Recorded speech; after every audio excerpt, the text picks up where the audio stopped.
അപ്പോ ഈ ഭയത്തിന്റെ ഉറവിടം എവിടെയാ? നമുക്ക് നോക്കാം.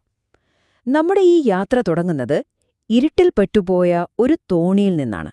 സത്യം പറഞ്ഞാൽ ഇത് നമ്മുടെ ഓരോരുത്തരുടെയും ഉള്ളിലുള്ള സംശയങ്ങളുടെയും ഉത്കണ്ഠകളുടെയും ഒരു പ്രതീകം തന്നെയാണ്.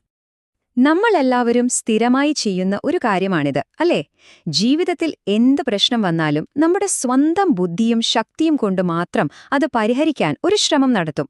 ഇതറിയാമോ, ഒരു വലിയ പുഴയുടെ ഒഴുക്കിനെതിരെ ചെറിയ ഒരു പങ്കായം വെച്ച് തുഴയുന്നത് പോലെയാണ്. നമുക്ക് നിയന്ത്രിക്കാൻ കഴിയാത്ത കാര്യങ്ങളെ നിയന്ത്രിക്കാൻ നോക്കുംതോറും നമ്മൾ കൂടുതൽ തളരുകയുള്ളൂ. അവസാനം നിരാശ മാത്രമായിരിക്കും ഫലം. യഥാർത്ഥത്തില് സന്തോഷം എന്ന് പറയുന്നത് നമ്മുടെയെല്ലാം ഒരു ഡീഫോൾട്ട് സെറ്റിംഗ് പോലെയാണ്. അതായത് നമ്മുടെ സ്വാഭാവികമായ അവസ്ഥ. പക്ഷെ എന്താ പറ്റണതെന്നറിയാമോ? നമ്മുടെ നിരന്തരമായ ഉത്കണ്ഠയും പേടിയും കാരണം നമ്മൾ ആ സിസ്റ്റം അങ്ങ് ഓഫ് ചെയ്ത് വെച്ചിരിക്കുകയാണ്. അത് വീണ്ടും ഓൺ ചെയ്യാനുള്ള ഒരു സ്വിച്ച് അല്ലെങ്കിൽ താക്കോലാണ് വിശ്വാസം. ആ വിശ്വാസം എപ്പോഴാണോ ഉണരുന്നത്, അപ്പത്തന്നെ ഈ ഭയവും ഉത്കണ്ഠയുമൊക്കെ തനിയെ അപ്രത്യക്ഷമാവും.